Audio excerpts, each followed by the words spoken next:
साथियों नमस्कार। जैसे कि आपको सबको पता चल ही गया होगा कि अब धीरे धीरे हम लोगों की प्रत्यावेदन लिस्ट की डेट भी नज़दीक आ रही है, जहाँ पर आपको कई ज़िलों में तो 29 और कुछ ज़िलों में 30 दिसंबर लास्ट डेट दे रखी है प्रत्यावेदन लिस्ट की। लेकिन लोगों के अभी भी सवाल आ रहे हैं कि सर प्रत्यावेदन का प्रारूप भेज दीजिए, जबकि मैंने प्रॉपर वीडियो में बता दिया है कि प्रत्यावेदन लिस्ट का जो है प्रत्यावेदन भेजने का जो प्रारूप है वो कैसे बनना है। बाकी हमारे टेलीग्राम ग्रुप में ये एक प्रत्यावेदन जो है काफ़ी शेयर हो रहा था, तो मैं आपके सामने एक और बार आपको वीडियो के माध्यम से बता देता हूँ कि किस टाइप से हमें बताना है।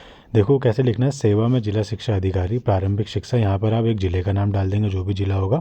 विषय में प्रत्यावेदन सूची में संशोधन हेतु महोदय आपके कार्यालय द्वारा राजकीय प्राथमिक विद्यालय में सहायक अध्यापक नियुक्ति हेतु दी गई सूची में मेरे विवरण में निम्नलिखित त्रुटियां पाई गई। यानी फिर आप त्रुटियों का विवरण दे देंगे कि मेरे उसमें क्या क्या प्रॉब्लम्स है, अगर डेट ऑफ बर्थ में है या नेम में है या फादर्स नेम में अगर गलती हो रही है या क्या कहते हैं आपके नंबर्स में गड़बड़ हो रही, तो आप और जाके आपके रिमार्क में कुछ गड़बड़ आ रखी, तो आप इन चीज़ों को यहाँ पर इसमें अपलोड कर देंगे। आवेदन संख्या में आप अपनी आवेदन संख्या लिख दीजिए, अभ्यर्थी का नाम, पिता का नाम, जन्म तिथि, प्रत्यावेदन का विवरण, संलग्न साक्ष्यों का विवरण कि आप क्या क्या इसमें संलग्न कर रहे हैं, यानी कि जो आप प्रत्यावेदन के जो निस्तारण के लिए आप क्या क्या इसमें ऐड ऑन कर रहे हैं वो आप यहाँ पर लिख लीजिए, ठीक है। उसके बाद अंतिम रूप से आप क्या करेंगे कि मेरे विवरण में उपरोक्त लिखित सुधार करने की कृपया करेंगे, अपना नाम, हस्ताक्षर और अपना पता। बाकी अन्य कोई विवरण भी होगा तो उसके लिए अलग पेज में आप लिख देंगे कि मेरे उसमें ऐसी ऐसी प्रॉब्लम हो गई थी, मुझे ये चीज़ें सही करनी है। ये प्रॉपर प्रारूप देख लीजिए। अगर आपको चाहिए होगा तो हमारे टेलीग्राम ग्रुप में जुड़ जाइए, वहाँ कोई ना कोई आपको भेज देगा।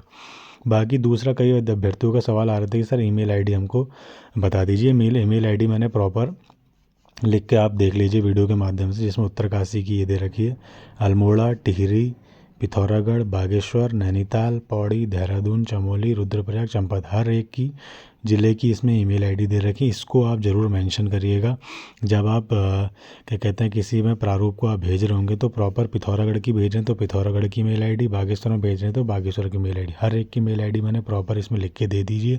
तो आप जितने भी अभ्यर्थी जो अभी भी सवाल पूछ रहे थे कि सर इसकी मेल आईडी क्या है, नैनीताल की, अल्मोड़ा की, टिहरी, आपको जिस किसी भी की भी चाहिए, आप इस वीडियो के माध्यम से इसमें लगा के आप उनको उनके कार्यालय में अपना प्रारूप भेज सकते हैं, ठीक है। तो आप लोग देर मत कीजिए, जितनी जल्दी आप लोग प्रारूप को भेजना शुरू करेंगे तभी इसमें संशोधन शुरू हो जाएगा। उसके बाद कट ऑफ बनना जारी हो जाएगी और कहीं ना कहीं आप काउंसलिंग की जो प्रक्रिया है वो 5 जनवरी की तरफ खिसक जाएगी, आप ये मान के चलिए। क्योंकि ऐसा है कि आप ये मान के चलिए जैसे 27, 28, 29, 30 तारीख तो लास्ट डेट दे रखी है। उसके बाद 1, 2, 3, 4 यानी 5 तारीख को वो संडे हो गया। उसके बाद 5 मंडे या संडे जो भी है, उसके बाद से काउंसलिंग की जो प्रक्रिया है वो चलना शुरू हो जाएगी। तो हर ज़िले की जो है कट ऑफ एक दायर हो जाएगा। अगर वो लोग स्टेट वाइज कट ऑफ बनाते हैं तो वो कट ऑफ काफ़ी कम रहने वाली है। बाकी ज़िलेवार कट ऑफ रहेगी तो कहीं ना कहीं वो 85 प्लस क्रॉस करेगी, ये आप मान के चलिए, ठीक है।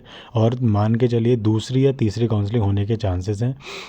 बाकी कई लोगों के सवाल आ रहे थे, मैं देख रहा था कि उनका कहना था कि सर मैं यहाँ अदर स्टेट्स में, मेरी शादी उत्तराखंड में हुई है तो मुझे कोटा मिलेगा। नहीं, आपको कोटा नहीं मिल पाएगा। यहाँ पर सिर्फ जो बाय बर्थ जो उत्तराखंड में जन्मे है सिर्फ उन्हीं को ओबीसी, एससी, एसटी का कोटा मिलता है। बाकी आपको रिजर्वेशन कोटा में भी मिल सकता है, 30% का जो महिलाओं को मिलता है वो आपको मिल सकता है। बाकी कुछ अभ्यर्थियों के एक सवाल और आ रहे थे, सर कि हमारा जो है NIS DLED जो 17 और 18 17 से 19 बैच का है तो क्या हम लोग इसमें वैलिड होंगे? हाँ, आप लोग वैलिड होंगे। और लेकिन आपका टेट जो है DLED बेस पे होना चाहिए, बीएड बेस पे अलाउड नहीं है। और 19 से पहले अगर किसी का टेट क्वालिफाइड है वो भी अलाउड नहीं है इस भर्ती में, क्योंकि 19 से पहले तो कहीं ना कहीं आपका कोई और माध्यम रहा होगा टेट क्वालिफाई करने का। कहीं ना कहीं NIS DLED ही आपका माध्यम होना चाहिए, DLED ही आपका माध्यम होना चाहिए टेट के लिए, क्योंकि सीटेट फर्स्ट या यूटेट फर्स्ट क्लियर ही होता है सिर्फ प्राथमिक के लिए, एलिमेंट्री एजुकेशन के लिए, ठीक है। बाकी एक सवाल और आ रहा था कि सर इस जो प्रत्यावेदन लिस्ट है इसमें caste certificate in reference of husband किसमें आ रहा था। मैंने पता करा था इस बारे में, उनका ये कहना था कि caste certificate in reference of husband नहीं होना चाहिए, क्योंकि अगर आप बाहर से शादी करके आए तो हस्बैंड के नाम पर कास्ट सर्टिफिकेट नहीं जनरेट होता, सिर्फ मदर या फादर के नाम पर ही कास्ट सर्टिफिकेट बनता है। अगर आपने फादर के नाम पर ही बनाया तो आपको कास्ट सर्टिफिकेट का कोई फ़ायदा नहीं होने वाला, क्योंकि कास्ट सर्टिफिकेट जब आप बाहर से यहाँ आते हैं, अगर कोई महिला उत्तराखंड में आ रही तो उसको वैसे भी कोई रिजर्वेशन नहीं मिलने वाला, ठीक है। दूसरा ये सवाल आ रहा था कि सर इसमें करना क्या है। वो कह रहे थे कि यस या नो में, ऐसा सुनने में आया था, वो कह रहे थे कि यस या नो में आप आंसर दे सकते हैं कि आपका इनके रेफरेंस में है नहीं। और कईयों के सवाल आ रहे थे कि सर हमारे उसमें NIH डीलर लिखा हुआ आ रहा है तो हम क्या करें। तो NIH डीलर वो एक प्रकार से ऐसा पता किया मैंने, तो वो कह रहे थे कि एक प्रकार से सवाल है कि आप NIH डीलर से हैं या इस डीलर से हैं या हरियाणा डीलर से, तो आप यहाँ पर यस करके लिख दीजिए। एक कॉलम में साइड्स में लिख सकते हैं मैं, हाँ मैंने मेरे द्वारा NIH डीलर किया गया है, इस टाइप से आप लिख सकते हैं उनको बताने के लिए। बाकी कई एक सवाल और आ रहा था कि सर जैसे हमारा जो है EWS का, जो EWS कह रहा हूँ, जैसे हमारा सेवायोजन कार्यालय में हमारा पंजीकरण नहीं हुआ है तो क्या हमारा डोमिसाइल से काम चल जाएगा।